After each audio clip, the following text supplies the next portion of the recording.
की आजचा दिवस म्हणजे साक्षात धन्वंतरीची जयंती आहे. धन्वंतरीच्या पूजनाने सर्व देवदेवतांना ज्यांनी औषध दिली ते धन्वंतरी ज्या दिवशी जन्माला आले ती तिथी म्हणजे आजची धन्वंतरी त्रयोदशी आहे. या दिवशी धन्वंतरीची पूजा करून आरोग्य प्राप्त व्हावं, परिसरामध्ये सर्वत्र स्वच्छता करणे, दिवे लावणे आणि पूर्ण स्वच्छ दिवस आणि रात्र स्वच्छता असेल, प्रकाश असेल तर जंतू वगैरे येणार नाहीत.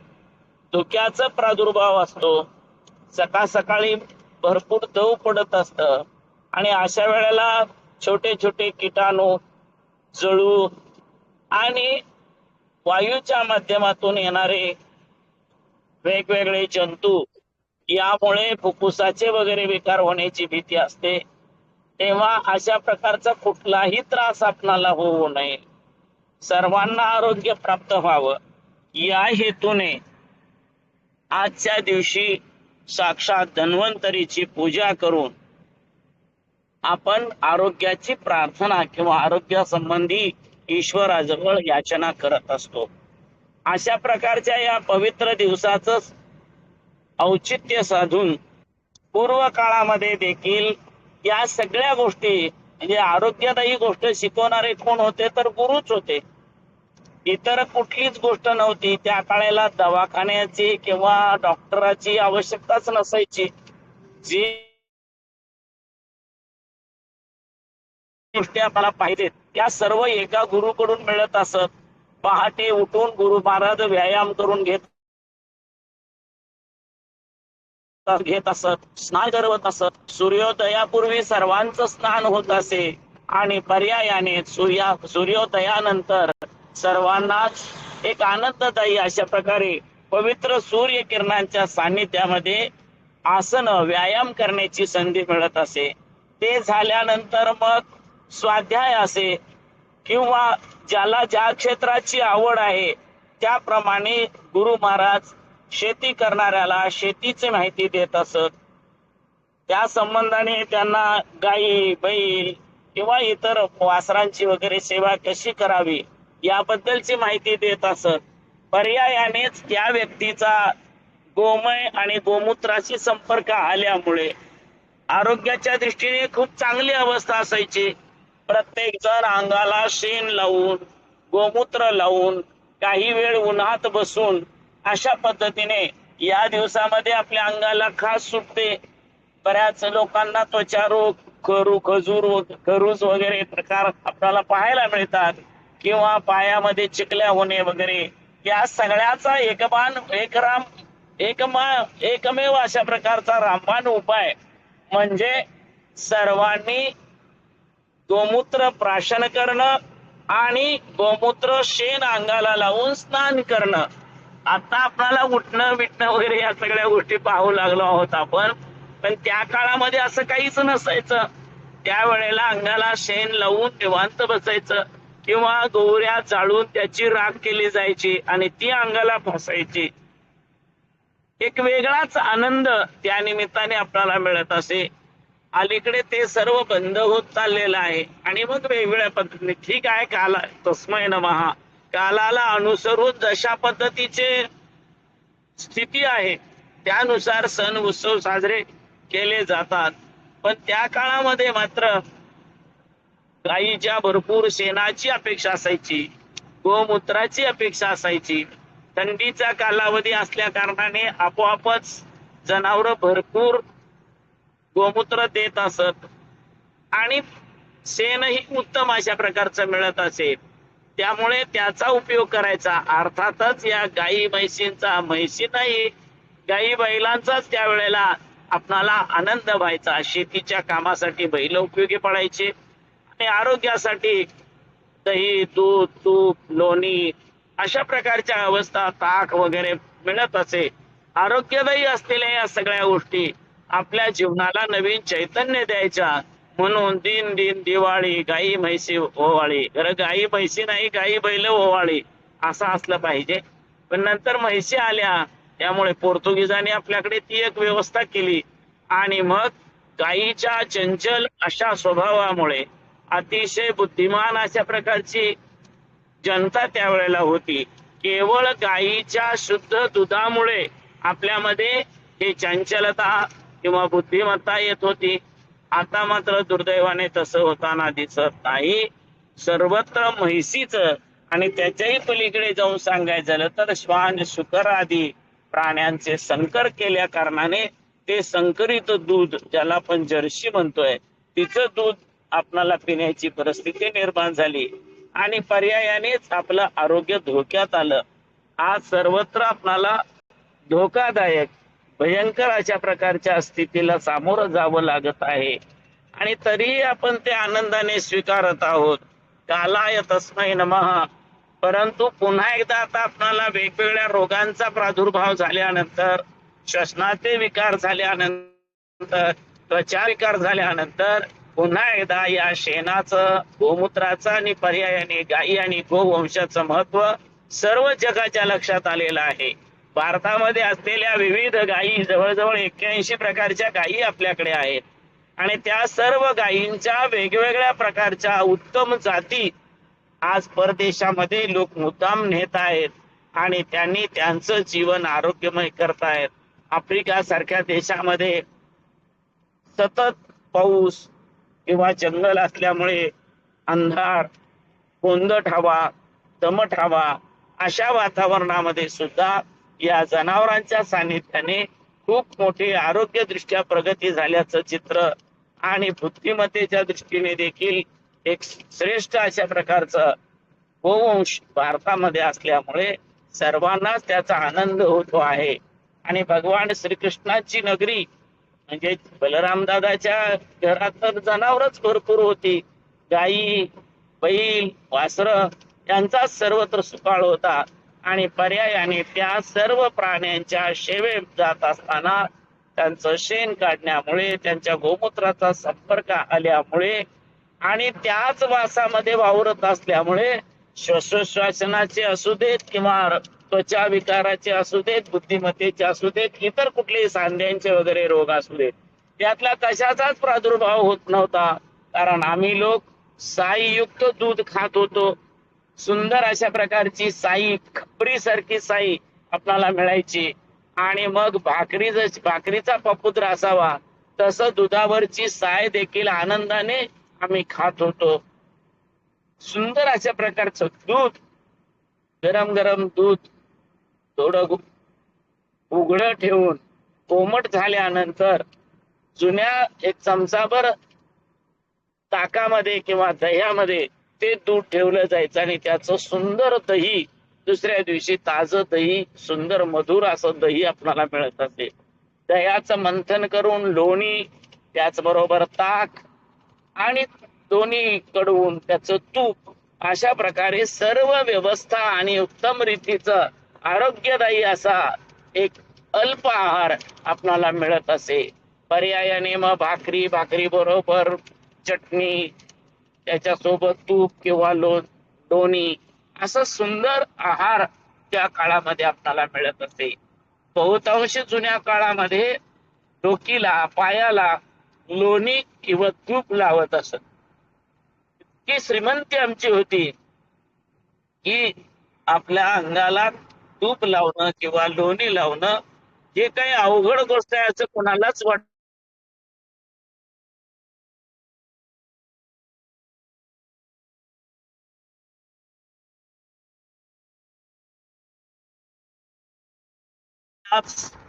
सदैव एका पवित्र श्रेष्ठ अशा आहाराचा आणि तो आहार ज्यांच्यापासून मिळतो आहे त्या गायी आणि बैलांचा आदर गौरव करण्याचा सण म्हणजे दिवाळी सण होता. आणि या दिवाळीच्या सणामध्ये गंमतच अशी आहे की दिवाळीचा सणच मुळात गायी वासराची पूजा करून सुरू होतो. आज गुरुवर्यांची पूजा, त्याचबरोबर धन्वंतरीची पूजा आणि काही मंडळी आजच लक्ष्मी आणि कुबेर यांची सुद्धा पूजा करतात. काही लोक चतुर्दशीला त्याची पूजा करतात, काही लोक अमावस्येला पहाटे सुद्धा करतात किंवा प्रतिपदेच्या पहाटे अमावस्या संपल्यानंतर पहाटे पहाटे सूर्योदयाच्या वेळेला देखील लक्ष्मी पूजन म्हणजे घरातील धनसंपदा, सोनं नाणं जे काही उत्कृष्ट अशा वस्तू असतील त्या सर्व पवित्र वस्तूंचं, अगदी बँकेचे चेक असले तरी त्याची देखील पूजा, ठेव पावतीची सुद्धा पूजा करण्याची परंपरा आपल्याला पाहायला मिळते. आणि अशा प्रकारच्या या पवित्र परंपरेचा अत्यंत आनंदमय असलेला हा सोहळा, द्वितीयेला भाऊ बहीण एकत्र येणार, बहिणीला ओवाळून भाऊबीजेचा पवित्र सण करण्याची संधी, कधी बहीण भावाकडे किंवा भाऊ बहिणीकडे जाऊन एकमेक आनंदाने दिवाळ सण करत असत. दिवाळीच्या सणानिमित्ताने करंजा म्हणजे ज्याच्या बाहेरच्या बाजूला काटेरी अशा प्रकारचा भाग येतो, तर आतमध्ये मात्र मधुर अशा प्रकारचे सुंदर अशा प्रकारे सारण असलेली म्हणजे गोड पदार्थ खोबरं वगैरे घातलेली सुंदर अशी करंजी आपल्याला आनंदाने खायला मिळत असे. बऱ्याच लोकांच्या घरामध्ये पहिल्यांदा करंजी खाण्याचा सण लाडू आणि करंजा म्हणजेच दिवाळी असं संबोधलं जातं. आणि अशा प्रकारे मोतीचुराचे लाडू, कळ्याचे लाडू, बेसनाचे लाडू, मुगाचे लाडू, नाचणीचे लाडू असे वेगवेगळ्या प्रकारचे लाडू जे आरोग्यदायी अशा प्रकारचे आहेत, या सगळ्या गोष्टी या दिवाळ सणाच्या निमित्ताने एकमेकाला दिल्या जायच्या. भात कांडून पोहे करून त्याचं सुंदर अशा प्रकारचं फडंग करणं ही सुद्धा एक आमची पूर्व परंपरा होती. आता दुर्दैवाने किंवा सुदैवाने कसं आपण म्हणाल तसं, कारण आता आई पण नोकरी करते आणि बाबा पण नोकरी करतात, त्यामुळे सण करायला वेळच नाहीये. आणि मग आता ऑर्डर्स होतात, 4 डबे पाठवा, 5 डबे पाठवा, इतक्या करंजा, इतके लाडू, तितके कडोबळे, वेगवेगळ्या प्रकारचे सुंदर असे चकल्या म्हणा किंवा शंकरपाळे, अनेक सुंदर असे पदार्थ आरोग्यासाठी उपयुक्त असलेल्या. आणि या दिवसामध्ये थोडस गोड खायला पाहिजे, आपलं पित्त कमी व्हावं यासाठी वेगवेगळ्या प्रकारचे तळलेले पदार्थ देखील खाल्ले पाहिजेत. हा हेतू आरोग्याच्या दृष्टीने आहे. आणि म्हणून आरोग्यदायी असलेल्या पण जास्त खाऊन पोटावर ताण येणार नाही, कुठल्याही प्रकारचे शारीरिक स्थिती बिघडणार नाही, या पद्धतीने दिवाळ सण साजरा केला जातो. आणि त्यातला हा आरोग्यदायी असलेला अशा प्रकारचा दिवस साक्षात देवांना सुद्धा त्यांच्या अवेळी खाणे पिणे प्रकारामुळे देव सुद्धा त्रास व्हायचा आणि तो त्रास दूर करण्याचं कार्य धन्वंतरीने केलं. आणि त्यांचा जन्मदिवस म्हणून हा दिवस कायमस्वरूपी भारत वर्षामध्ये साजरा केला जातो.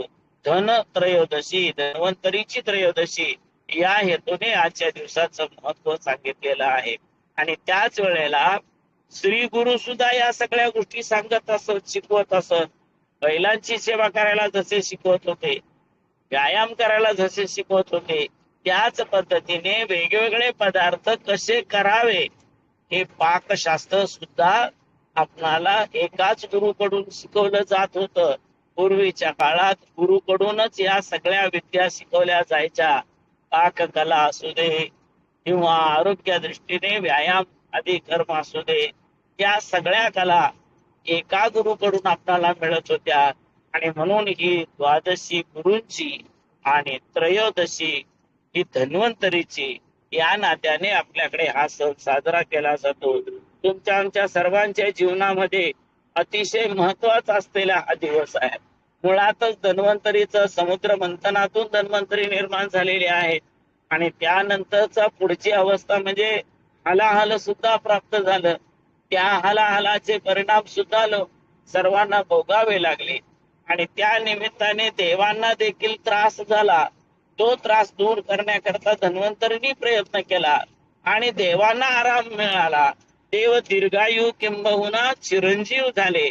त्याचप्रमाणे आम्हावर सुद्धा धन्वंतरीची कृपा व्हावी.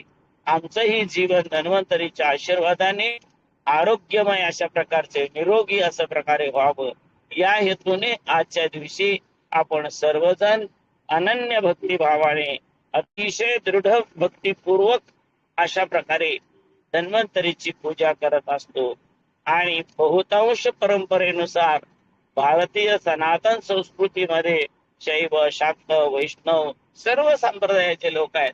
आणि त्या प्रत्येक संप्रदायाचे, जसं आमच्याकडे शिवाचार्य, शंकराचार्य, मध्वाचार्य, रामानुजाचार्य असे वेगवेगळे आचार्य आहेत, त्याच पद्धतीने प्रत्येक घराण्याला जरी कदाचित आचार्य नसले तरी कोणते तरी ऋषी मुनी सांगितलेले आहेत. आणि या सप्त ऋषींच्या माध्यमातून किंवा त्यांची मुलं बाळ नातवंड यापैकी कुठल्या तरी एखाद्या ऋषीच्या सानिध्यात जाऊन त्यांच्याकडून अनुग्रह घेऊन आपलं जीवन व्यवस्थित रीतीने जगणाऱ्या, पवित्रतेने जगणाऱ्या आणि इतरांनाही सहकार्य करणाऱ्या अशा सर्वांच्या गुरूंचा हा गुरुद्वादशी म्हणून उत्सव आहे. याच्यामध्ये देवांचे गुरु बृहस्पती देखील आहेत, दैत्यांचे गुरु शुक्राचार्य देखील आहेत, आणि मग आम्ही शिवाचार्य, शंकराचार्य, मध्वाचार्य, रामानुजाचार्य, गिरी, पुरी, भारती, आनंद, उदासी वेगवेगळी नावं आपल्याला पाहायला मिळतात. नाथ सांप्रदायिक वेगळे आहेत, काही देवी संप्रदायिक वेगळे आहेत. अशा या सर्व संप्रदायाच्या गुरूंना अनन्य शरण जावं, त्यांचं दर्शन घ्यावं. कदाचित गुरुवर्य शिवैक्य झाले असले तरी त्यांच्या समाधीचं दर्शन घ्यावं, गुरुगादीचं दर्शन घ्यावं. या भावनेने आजचा दिवस आपल्याला गुरूंच्या आणि धन्वंतरीच्या सेवेसाठी, पूजेसाठी दिलेला आहे. आमचंही भाग्य आहे की आम्ही मन्ना महाराजांच्या हट्टामुळे नांदेडला एक 5 दिवसाचं जपानुष्ठान केलं आणि त्यानंतर भक्तिस्थळ अहमदपूरला आलो. त्या ठिकाणी शिवैक्य राष्ट्रसंत वसुंधरा रत्न डॉक्टर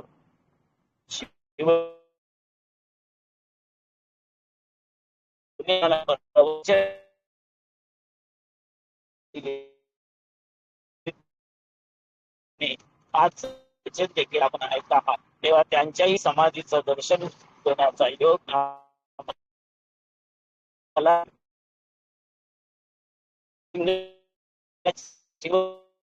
आणि आता उत्तराधिकारी आहेत ते तिरुपतीला शिकायला आहेत,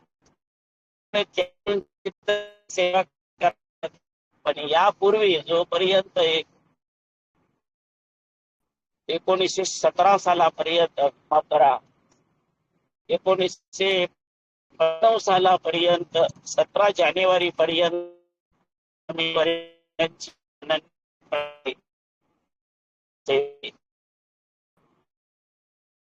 असो, रामनवमी असो, वेगवेगळे सण उत्सव असो, नवरात्र उत्सव असो, या सर्व उत्सवामध्ये सांगता गुरुपौर्णिमा असू दे किंवा गुरुद्वादशी असू दे, आमचे गुरुपौर्णिमा कार्यक्रम वेगवेगळ्या ठिकाणी जरी असले तरी आम्ही परत आल्यानंतर ज्या दिवशी पठात पोहोचे त्या दिवशी मात्र गुरूंची पाद्यपूजा करत असते.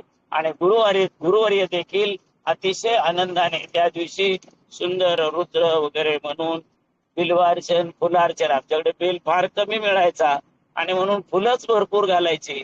अशा प्रकारे बिल्वार्चन, पुष्पार्चन करून पुन्हा गुरुवर्यांची पाद्यपूजा करून, हार काही आम्हाला बाहेर मिळायचे नाहीत, आम्ही तिथेच मठाच्या परिसरात असलेल्या फुलांचा उत्तम रीतीने दोरे घेऊन हार बनवायचो आणि तोच हार त्यांना घालायचो.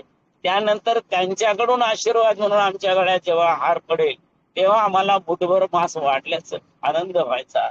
85 पासून आम्हाला ती संधी मिळत नाही, 95 पासून ती संधी मिळत नाहीये, पण तरी देखील मग आम्ही आमच्या गुरूंच्या पादुकांना हार घालतो आणि तोच हार आम्ही स्वतः आमच्या गळ्यात घालून घेतो.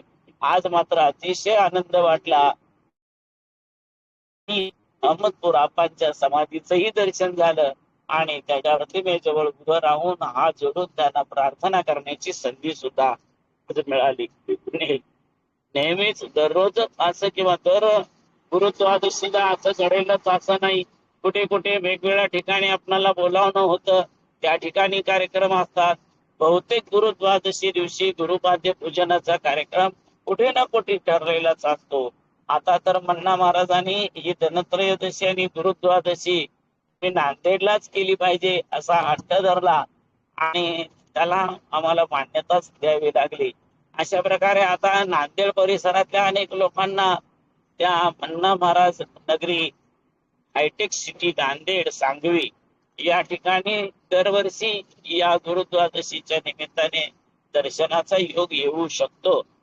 मात्र ते असल्यामुळे आमचंही भाग्य राहील की आमचे विद्यागुरु डॉक्टर शिवलिंग शिवाचार्य अहमदपूर महाराज यांच्याही समाधीचं दर्शन संध्याकाळी आम्हाला आवर्जून घेता येईल. आणि तिथे सुद्धा सद्भक्तांना गुरुवर्यांच्या समाधीजवळ मंगल आरती करून सायंकाळचा शिवपाठ वगैरे अशा माध्यमातून तिथे सुद्धा एक सुंदर अशा प्रकारचा गुरुद्वादशीचा आणि धनत्रयोदशीचा सामूहिक गुरु समाधी पूजनाचा योग सुद्धा येऊ शकतो. ज्यांच्या ज्यांच्या मनामध्ये अशा प्रकारची पवित्र भावना असते त्या प्रत्येक व्यक्तीला गुरुदर्शनाचाही लाभ होतो आणि आपल्या जीवनात आवश्यक असलेल्या उत्तम अशा प्रकारच्या कुणाही वैद्याची निश्चितपणे साथ मिळू शकते आणि आपलं जीवन शारीरिक दृष्ट्या आरोग्यदायी असलेल्या वैद्याचा, डॉक्टरांचा सुद्धा आपल्यावर आशीर्वाद राहतो आणि आध्यात्मिक दृष्ट्या गुरुवर्यांच्या गुरुमहामंत्राचा जप केल्या कारणाने, गुरुवर्यांच्या प्रतिमेचा पुतळ्याचं पूजन केल्या कारणाने आपलं जीवन मंगल बनू शकतं. आणि तशा प्रकारची मंगलता, तशा प्रकारचं एक उत्तम अशा प्रकारचं जीवन आपणाला जगता यावं यासाठीच हे सण आणि उत्सव आहेत. आपणाला अजून एक गोष्ट लक्षात घेण्यासारखी आहे की आजची जी गुरुद्वादशी आहे किंवा प्रदोष आहे, हा सायंकाळी शिवपूजा सुख होय नंदी ध्वजा असा आपण म्हणतो आहे. त्यामुळे सायंकाळची पूजा शिवपरमात्म्याला सुद्धा आवडते आणि ती पूजा करण्याची संधी मिळते. या दिवशीच रात्रीची 12 वाजता सुद्धा आपल्याला पूजा करायला मिळावी अशी अपेक्षा असते. शिवपरमात्म्याला तर मध्यान्ह पूजा फार आवडते. रात्रीची मध्यान्हीची पूजा सुद्धा, मध्यरात्री केलेली पूजा आणि दिवसा मध्यान्हीला केलेली पूजा ही शिवाला अत्यंत प्रिय अशा प्रकारची आहे. आणि म्हणून सोमवारी सुद्धा दुपारी 12च्या दरम्यान, 12:30च्या दरम्यान, प्रदोष दिवशी सायंकाळच्या वेळेला आणि शिवरात्री दिवशी रात्री 12च्या दरम्यान अशा प्रकारे आपण जेव्हा पूजा करतो त्यावेळेला गुरूंचेही आपल्या पाठीशी आशीर्वाद राहतात आणि गंगा माता, गोमाता तशीच आपल्या घरची भीनी किंवा परस्परावरती प्रेम संबंध राहतात. आणि आपल्या जीवनाला काय हवं आहे, सगळं ज्यातस्य ध्रुव, जो जन्माला आलाय तो मरणारच आहे. पण असंच इतर कोल्हे, कुत्रे, मांजर, इतर पशु पक्षी प्राणी आहेत त्यांच्यासारखं आपण जगायचं का? काही नाही. आला, जन्माला आला, नराला नारी, नारीला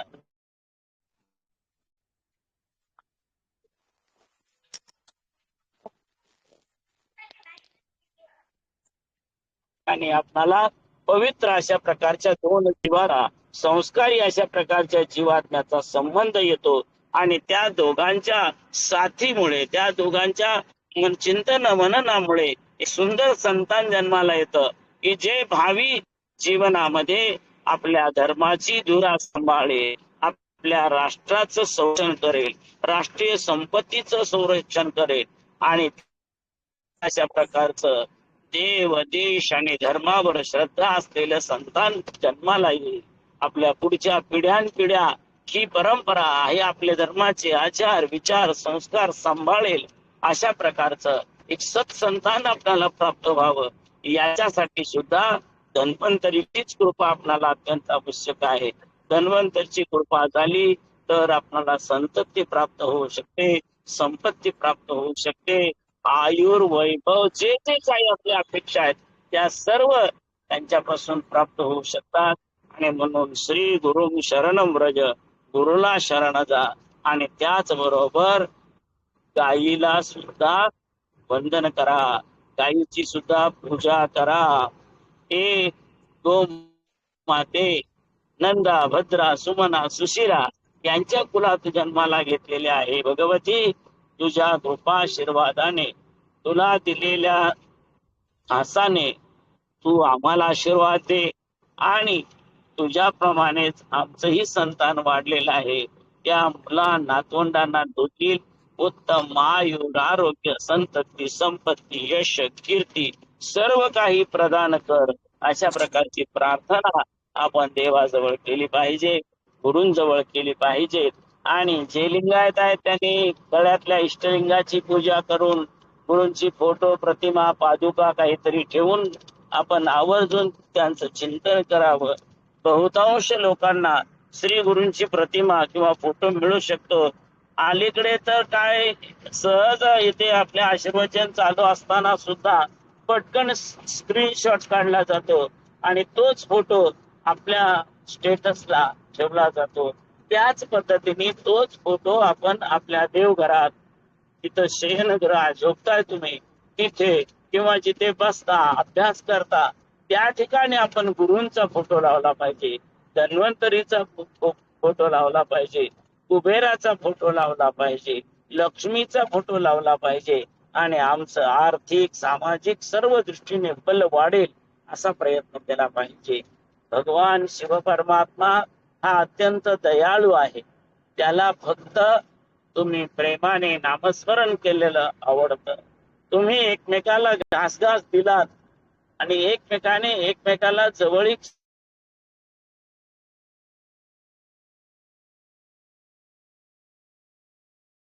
आहे.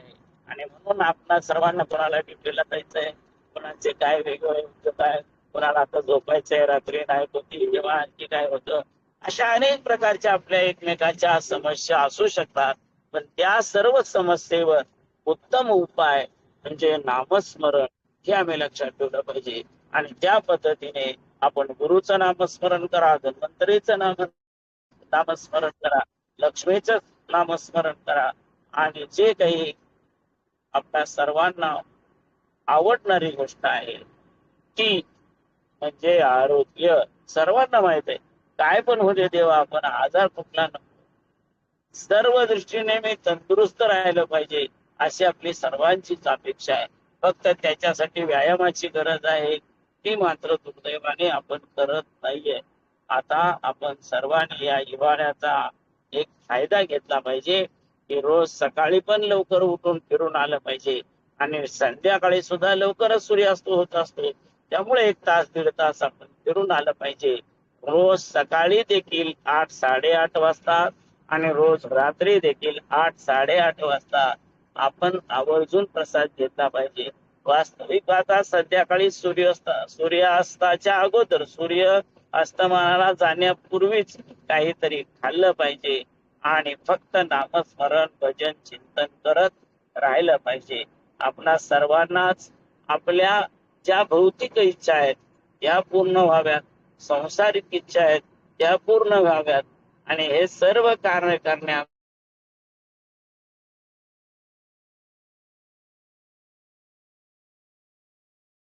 सायन्स चांगल्या पद्धतीने आहे. अशाने आवर्जून आपल्या श्वासाचा अभ्यास करावा, आपल्या घासाचा अभ्यास करावा आणि मग आपल्याला किरकोळ सर्दी भेटे काय छोटे मोठे त्रास असतात ते सर्व दूर करण्याकरता धन्वंतरीला प्रार्थना केली पाहिजे. आणि हे धन्वंतरी आम्हाला आरोग्य दे, ऐश्वर दे. वास्तविक पाहता सगळे फळ म्हणा किंवा वेगवेगळ्या प्रकारचे रस म्हणा, हे धन्वंतरीला नैवेद्य दाखवून आपण घेतले पाहिजे. जसं अश्विन पौर्णिमे दिवशी आपण चंद्राला साक्ष ठेवून घेतलं, त्याच पद्धतीने आमच्या शारीरिक अडचणीसाठी आणि त्याचबरोबर ज्या काही आमची आध्यात्मिक प्रगती आम्हाला हवी अशी वाटते आहे, त्या प्रगतीसाठी सुद्धा आमच्या सर्वांचा एकच विचार असला पाहिजे. एका आसनावर बसायचं, पूर्ण पारायण संपेपर्यंत मान हलवायचे नाही, ताठ राहायचं आणि अर्धे डोळे मिटून आपल्या भ्रूमध्यावर लक्ष केंद्रित करायचं. ज्यांना वेगवेगळ्या प्रकारचे पदार्थ घेण्याची सवय आहे त्या लोकांनी काय घ्यावं, तर जे जमिनीत उगवतं ते खायचं आहे आणि उगवलेला जगवतं तेच प्यायचं आहे एवढा सिद्धांत आपण सर्वांनी लक्षात ठेवला पाहिजे. आणि आपण आपलं जीवन निरोगी निरामय सुंदर अशा प्रकारे करण्याचा प्रयत्न केला पाहिजे. तशी शक्ती सन्मती दयानंद पार्वती परमेश्वर सद्गुरु दारेश्वरांनी तुम्हा आम्हा सर्वांस द्यावी अशा प्रकारचा अपेक्षा चिंतन करून हे वाक्पुष्प श्री गुरुचरणी समर्पित करतो. ओम शांती शांती शांती. सद्गुरु दारेश्वर महाराज की जय. धन्वंतरी भगवान की जय. कुबेर महाराज की जय. लक्ष्मी माता की जय. अन्नपूर्णा माता की जय. दुर्गा माता की जय. महाकाली माता की जय.